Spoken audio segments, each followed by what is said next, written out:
Welcome to Narrative Strokes, April 15th. So, after speaking to my therapist, I decided that writing a diary could actually be quite helpful after all. I'm better with typing, so I guess I'll type instead. Either way, keeping a record of everything is supposed to get things out there that I didn't know were there. I never really liked the idea of therapy, but Dan persuaded me to go and, well, to put his mind at rest, I agreed. I've been going for a while now. Can't say it's done much good, but whatever. So let's see. After the accident, I had trouble remembering things. I was apparently found in my house just before that, claiming that I couldn't leave or some crap. But it's not a memory. It's just what I was told. So that's it. All I have to work with. That and some messed up dreams, mostly about cars, which is probably not unusual for people who've been in car accidents. So yeah, great. Anyway, it's getting late. I guess I'll write again tomorrow. April 17th. Yeah, so I didn't write yesterday, but then nothing really came up and, well, yeah, I won't be writing every day. It's been raining all day today. I didn't go to work this afternoon as the office got flooded. Turns out they should have fixed that roof years ago. Dan's been quite the attentive boyfriend today, though, bringing me coffee, making me a tuna sandwich for lunch. Man, I could get used to this. April 18th. I went to the park with Dan today, just for a walk. The rain stopped, but the office needs cleaning up, so no work again today. I thought of Peter as I watched a young boy kick a ball about, with what I assumed to have been his father. It reminded me of when we were young. Peter was always the protective older brother. I remember one time when we were playing in the back garden, I kicked the ball too hard and it went straight through the neighbor's window. The neighbor, as you can well imagine, was not happy. But Peter took the blame. We'll always feel bad about that. I think Dan has been worrying about me. I overheard him talking on the phone. He was saying that I seemed quiet and subdued. I'll try harder to get back to normal. I really hate him worrying. April 20th. Just learned today that our landlord wants to put the house up on the market. Great. Looks like we're well and truly screwed. April 26th. Just spent past few days trying to find a decent place within our price range. Luckily, Dan's just recently been promoted. Every little helps, I guess. We've found a couple of places that seem alright, which is a start. How we're going to get somewhere at such short notice, though? Hell if I know. I also saw my therapist today. Apparently, I've been making some good progress, whatever that means. Can't say I've noticed any significant changes. As for this medication, it's doing nothing for me whatsoever. I haven't really spoken about it with Dan, but I'm pretty sure he'll agree with me on this one. Think I might ditch it. April 27th. Okay, so today we viewed the perfect house. 2 bedrooms, 1 ensuite bathroom, a nice kitchen, and a good-sized garden. It was amazing. In our price range and available by Sunday at the earliest. Dan and I both agree it's exactly what we're looking for, so hopefully everything should move swiftly from here. I might be being a little pessimistic here, but it all seems a bit too convenient. I don't know. I guess we'll see. May 2nd. Well, this is officially the last night we'll spend in this house. I'm going to kind of miss it, but at least we're moving somewhere we actually want to go. It's all fallen nicely into place. Tomorrow morning we'll meet our new landlady at the house, and we'll be given our keys. Eek. Anyway, I should get some sleep now. I'll probably write again tomorrow. May 3rd. Today went smoothly, I'm happy to say. Our new landlady seemed nice. She even bought us some fruit as a welcome gesture. Weird. People aren't usually that nice. It feels comfortable here, though. I think I'm going to really like it. Dan's been excited about finally having some guy space with the extra bedroom. It's only a box room, but whatever makes him happy. I personally like the kitchen. It's light and airy, which is good. Dark rooms always tend to depress me. Oh, we've also been visited by a neighbor's cat a few times today. He's kinda cute, I have to admit. Missing half an ear though, poor thing. I wonder what happened to him. May 4th. Day 2 in the house, and we've made good progress with the unpacking. Except Dan found his old remote-controlled car from when he was like 10 and determined to get it working again. I've got to admit his persistence is admirable. It's amazing what you find when you move. A lot of this stuff was still in boxes from when we moved into the old place. Anyway, I suggested a quiet night in tonight to watch a film or something, so we're ordering in a pizza. Also, it seems like there are a lot of cats in this neighborhood. We've been visited by several, and I've seen at least 7 or 8 around. Someone likes their pussycats. May 6th. You know, it's weird. I mean, it's not. That's kind of the problem. Okay, that made no sense. Basically, in horror films, for instance, it's always the new house where weird things start to happen. And the new owners get all creeped out, but nothing strange is happening here. It's kind of weird because I feel like it should be. I don't know, maybe it's just quieter than what I'm used to. I'll get used to it, I'm sure. Ugh, I just read through that again, and I am not making much sense. Need sleep. May 8th. Mr. Cadora visited today, a neighbor from across the street. He wanted to welcome us to the neighborhood. I thought it was nice. He seems friendly. I think maybe the cat we keep seeing belongs to him, and probably many of the others too. He seemed to be covered in cat fur. Made me think of Peter. He absolutely loved cats. May 9th. I saw Mr. Cadora packing his car up with old junk and stuff. I imagine he was getting rid of it. Should have asked if he'd mind dumping some stuff for us. There's this old rug in the living room that absolutely needs to go. It reminds me of something. I don't even know how old it is, but it reeks of decay. Needs something fresh and modern. May 11th. Today I've been thinking of Peter a lot. I really wish he were here. Life was much livelier when he was around. This house makes me think of him for some reason. I like it, I think. 16th May. Finally back at work. They've temporarily fixed the roof.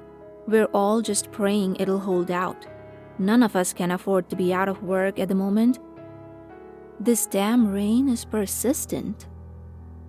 Dan's been in a bad mood this evening. I asked him what was up, but he wouldn't talk to me. Something to do with work, I imagine. I never pry unless it's necessary. That's weird. I thought I just heard something. It was like a weird scraping, like a... 17th May. I washed the car today with Dan's help. It was actually quite fun. We always try and spend weekends together, even if we're just watching TV cuddled up on the sofa or carrying out mundane everyday tasks. If we do them together, it can actually be quite fun. Mr. Cadora waved to us this afternoon after we'd finished hosing down the car. He was hauling a fish tank into his house. Kind of odd now that I think about it. Oh well. That's weird, I keep writing about him. He reminds me of Peter somehow. I haven't met any of the other neighbors, though I've seen a few of them. No sign of anyone next door though. I didn't think the house was empty. 20th May. I was alone in the house all day today, and I just can't help but feel like something's off. But it's not. Everything is perfectly normal, and there's nothing strange or spooky happening. Literally nothing. And that is the problem. Why is it all so normal? I know I should just calm down and everything will be all right. I can hear what Peter would say now. Take a deep breath, stand back, and accept things as they are. That's what he would say. 24th May. We finally got rid of that rug, thank goodness. It was literally like something from my grandmother's attic. I can't even say how sick of it I was. Luckily, our landlady, June, was absolutely fine with it. She apparently was of the same mind. She told me that the previous tenants had left in a hurry, and some of their belongings were subsequently left behind, the rug being one of the only things salvageable. June wouldn't say why they had to leave in such haste. She said she didn't know the details, but I think she knows something. Anyhow, I suppose it really doesn't matter. I realize how stupid this sounds, but I would say they left because there's something off about this place. But the thing is, there isn't. Absolutely nothing strange has happened here. Everything has been completely normal, and that's what's unnerving me. Something's off because it isn't. Ugh, I know this makes no sense and I'm not being rational. I tried to talk to Dan about it last night, but here's the thing. When I mentioned this, he looked frightened somehow, like he knew something. It was only for a split second. He shook it off and told me that everything was fine. I could tell he had something else to say to me, but he held his tongue. He knows something. 26th May. It's 4 in the morning and there's no way I can go back to sleep. I woke up about 2 hours ago from a nightmare. My therapist told me the dreams can be productive if I allow them. She told me they hold the key to the answers I've been seeking ever since that God-forsaken accident. She told me to keep a diary of my dreams as well as this general diary. Apparently, it can help my mind clarify things. So far, I feel it's been counterproductive, but I'll keep trying. Dream. At first, I was driving in a town I'd never been to before, and I was with an old friend of mine. We were going swimming in this lake. Everything was normal at first, but when we got into the water, it started to freeze over really rapidly. I was trying to get out of the water, but I couldn't swim fast enough. The ice surrounded me and somehow pulled me underwater. I thought I would drown, but I could somehow still breathe. I started swimming around, searching for my friend. The surface had all iced over, but it was more like glass. I looked up and the sky had turned really red. Suddenly, I saw an old car at the bottom of the lake. This alone, for some reason, outright terrified me to the very core. But I found myself swimming towards it anyway. I could feel the fear rising inside me as I peered in through the boot of the car and could just about make something out. The water was getting murkier and murkier, but I could still see that it was a rolled-up rug. I, for some reason, went into an unfathomable panic. I just wanted to get away from that car, but as I tried swimming away, I felt something grab onto my ankle and pull me back. This was when I woke up. It's stupid, it doesn't exactly sound that horrifying. I remember now. It looked like the rug we just got rid of. Why am I dreaming about this? So stupid. But it was terrifying. I'm too afraid to go back to sleep now. I think I'll just go and watch some TV until Dan wakes up. 27th May. So unbelievably cute. Today, Dan came home from work with a little black kitten. She is so adorable. We're still trying to decide on a name. Our little family is already growing. 28th May. I saw Mr. Cadora today and I know this probably sounds ridiculous, but I think there's something really odd about him. I don't know. I've been watching him and well, it's none of my business. 29th May. Been alone in the house all day today as it's my day off and Dan's been at work. Ordinarily, this would be the ideal time for me to enjoy having the house to myself and get some housework done. But here's the thing. I'm left feeling absolutely terrified.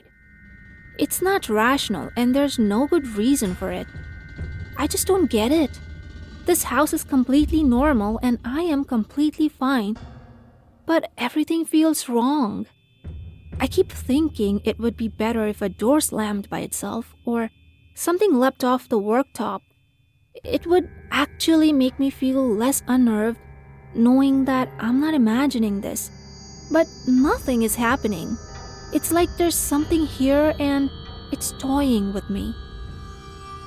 I'm seriously freaking out because I constantly feel like I'm being watched and I think it has something to do with that creep, that Mr. Cadora. He's not normal and I've been watching him for days, just waiting for some evidence, some proof that he's up to something bad. I read what I'm writing and I can see how ridiculous this sounds. I'm freaking out. I need to keep calm. It's almost like... I swear I saw that. Shit. 2nd June. Sometimes I wonder why I even try. 4th June.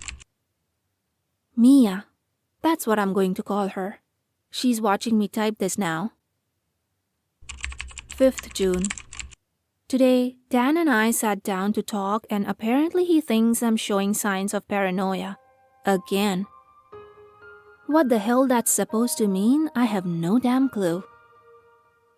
He wants to get me to a doctor to see if they can review my meds. But it's pissing me off. I don't know why I told him about what's going on in the first place. He said to me, very calmly and very derogatively, that there was nothing strange about the house. I know that though. There is absolutely freaking nothing wrong with the house. That is my problem. So, I lied. I told him that I'd seen someone in the house.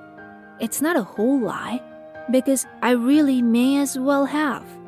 This force or whatever it is, it's toying with me. I'm not crazy.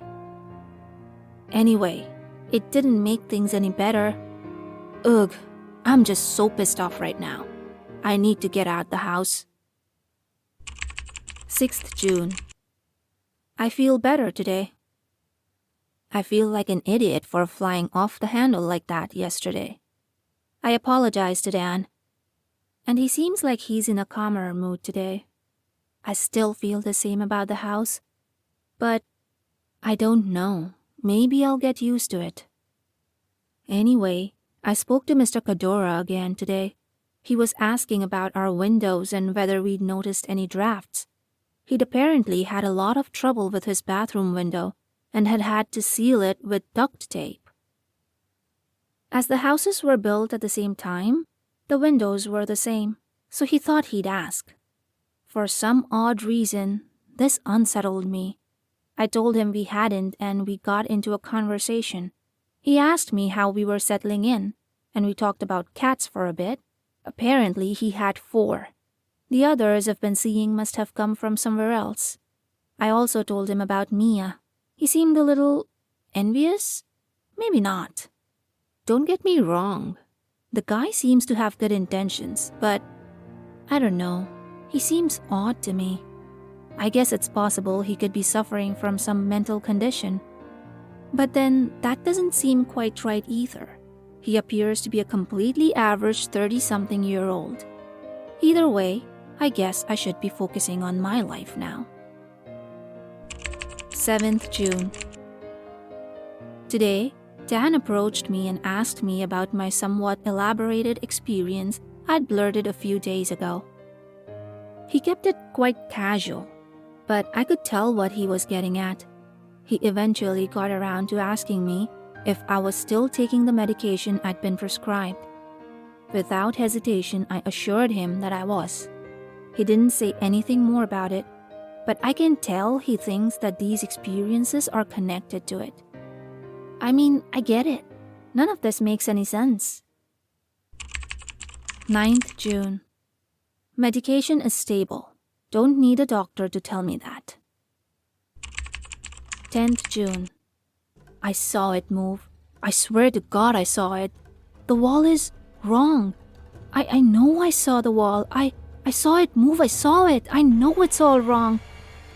When it fell, it was when I know it. Crap. 12th June. I woke up this morning with a splitting headache. I think I had another bad dream, but I can't remember it. Maybe it's a good thing too. I don't know. Mia is watching me intently. Cats. 13th June. Oh God, Dan believes me. He saw something too. I think I made him see it somehow. I didn't see it, but he did. 14th June. It's him. It's that damn creep. I just know it.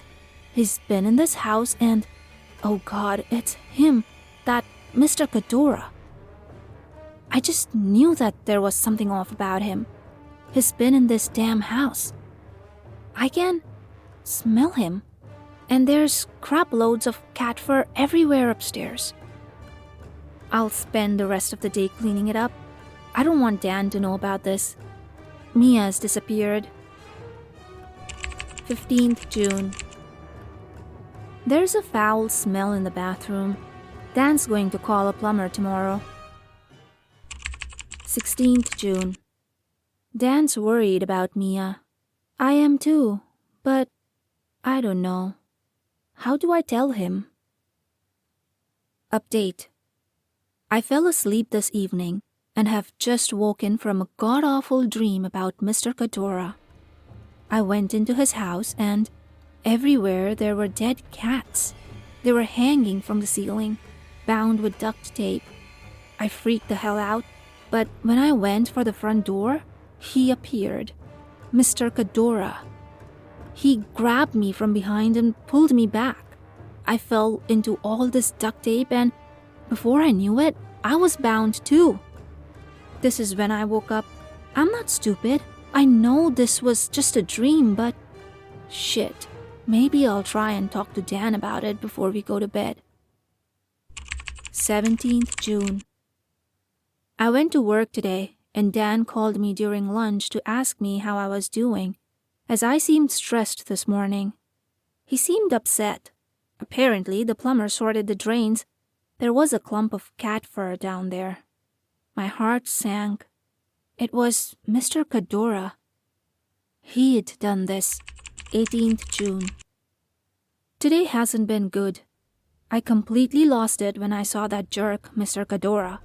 He was holding a black bin liner, and I hate to think what he had in there. Dan tried to calm me down, but I was too angry. He killed my poor cat. After apologizing to that nasty piece of shit, Dan pulled me inside. He asked me what the hell I was thinking, but he doesn't get it. Damn, I tried to explain, but Dan's not convinced. I'll try and prove it. 23rd June. I saw the window in a dream, and it's not broken. He's a damn liar. I told Dan it was... He's been in the house again. Oh God. 24th June. He's seen it too. Finally, Dan told me that if anything else happens, he'll call the police. Someone's been moving our stuff at night. Someone's trying to drive me insane. How will I ever prove my sanity? 25th June. I came home from work last night and Dan was having a full-blown argument with Mr. Cadora. Apparently, his name is Lane. He told that creep to leave us alone and to stop coming into our house at night. He, of course, denied ever doing such a thing, but Dan didn't believe him. Thank God. This is definitely a strange way of putting it, but I feel kind of happy, like I've finally been able to get him to believe I'm not alone now. 26th June. I'm not alone. 27th June. I woke up this morning aching all over. I don't know what's wrong with me. I close my eyes and all I see is pain. I realize that doesn't make sense, but it's the only way I can describe it. Dan's immensely worried about me. He's had me resting in bed all day. He hasn't said anything, but I can tell he's edgy. He knows we're not alone in this house. This is going to sound weird, of course, but I'm glad. We finally understand each other. All my hard work has paid off. Thank God. I'm not alone in this. 28th June. There's a god-awful smell in this house, but I don't know if it's real or if it's just me. I tried to talk to Dan about it, but he told me he couldn't smell anything. He's so uptight. Now I'm kind of worried about him. Every time I enter the room, he recoils, as if he's hiding something. No, like he's afraid of me. Or afraid of me finding out what he's doing. I don't know. 29th June. Dan took me to the doctor today. I woke up this morning with bruises all over my body. I know that Dan knows what's going on here, but I think he's afraid to admit it. It's like he's desperately clinging to a thread of sanity that's going to snap at any moment. I can see it. We can. 2nd July. I got the water out. I lost it. Up with the one that I got back from before when I fell. That car. I could feel me underneath with my legs broken beneath its hand. I know, I did it. Peter?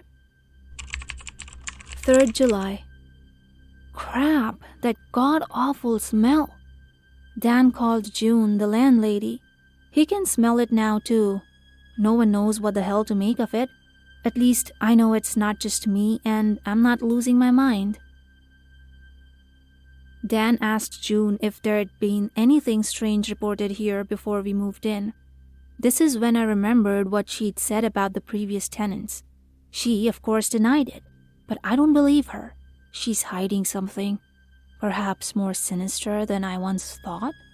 Her and that jerk, Mr. Cadora. 6th July. We've literally turned this place upside down searching for the source of that rancid smell only to find nothing. Dan's been seeing someone in the house again, and he's being so secretive about it. I don't know if he's trying to protect me or if he just can't admit it to himself. I haven't seen Mr. Cadora in days. I don't know if he's still around or if he's fled. That scoundrel knew he was in trouble the day Dan confronted him. I saw Dan go over to his house before leaving for work the other day. He didn't receive an answer. I think I'll convince Dan to go over with me tomorrow morning to check it out. If he's not there again, we'll know he's up to something. Only a guilty man runs from the scene of the crime, so to speak. 7th July. Dan agreed to go across the street with me. We knocked, but there was no answer. Dan looked in through the windows and confirmed my previous suspicions. His house looked as if he'd just up and left. This freaked Dan out. I later discovered that he saw someone in the house just last night, and he had assumed it to be Mr. Ghidorah. I don't know what to think now. 9th July. Dan, what the hell? We're meant to be in this together. 10th July. I'm worried. Dan's acting really differently. He's hiding something and I don't know what. I should be happy now I'm not alone in this, but... 13th July. I remember when Mummy took us to the beach and Daddy was... We built sand castles. Peter made the biggest one and I got jealous. When he wasn't looking, I smushed it, and Peter cried to Mummy. I wasn't sorry, but Dad said I was. I didn't fall. It was winter and... 15th July. This damn house is so oppressive. I feel like the walls will close in on us. Dan's not talking to me. He's acting like he's being stalked by some thing that apparently doesn't exist. I've seen it now too. Big, black, ugly creature. Not the human figure Dan describes. It guards the door, and we won't leave the house, I promise. 16th July. I'm not alone. I'm not alone. I'm not alone. I'm not alone. I'm not alone. 18th July. Dan's been so quiet. I wish he'd talk to me. 22nd July. I had a bad dream. I don't know if I should write it. It's scaring me. I think I should. Dream. I was waiting in the car for Dan. He'd just popped into the shop to buy something. Can't remember what. I watched people going about their business. There was a carpet shop across the road, and I watched a man with a red shirt. It was then that I noticed that he had no face. I looked around for other people and noticed that they too had no faces. I suddenly felt really panicked and tugged at my seatbelt in an attempt to get out. I just wanted to find Dan. The seatbelt wouldn't budge, however. This was when I heard something I haven't heard in years. It was Peter's voice. He said one simple word that stopped me in my tracks. Please. I turned to him, not understanding what he meant, only to see that he too had no face. I screamed and cried and woke myself up doing so. I feel so disturbed. Why the hell am I having these nightmares after all these years? I feel so defeated. My brother died 8 years ago. I didn't even... 25th July. The creature is larger than ever, and I can't escape him. Dan still won't talk to me. Not a freaking word. I'm worried. He won't get out of bed and hasn't been to work in days. I can't get him to eat or drink. He's completely catatonic. 26th July. I can't be alone in this. 28th July. The police have been knocking on the door, but I can't answer it. I'm too afraid he'll get me. 29th July. The police got in yesterday.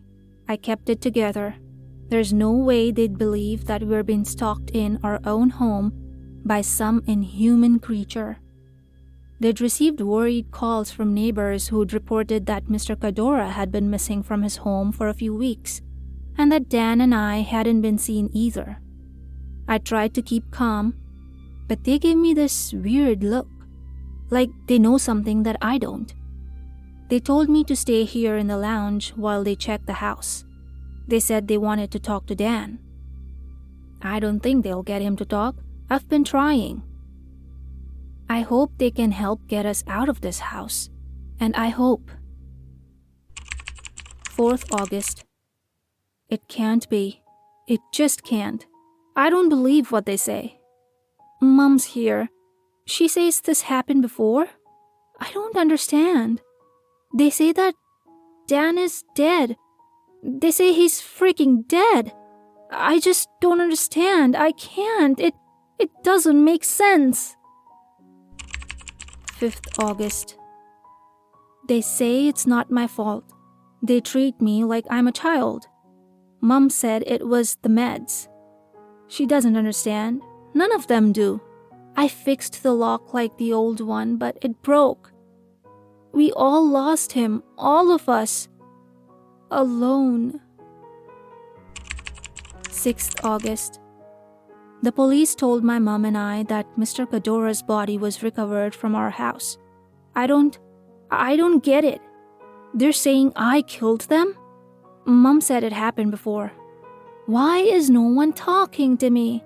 They keep me in this damn room as if I have no clue what's going on. Like I'm a child, like I'm incapable. 12th August. I understand now. Reading through this diary only confirms my greatest fears. They were right. I killed them. I didn't want to be alone, but here's the thing.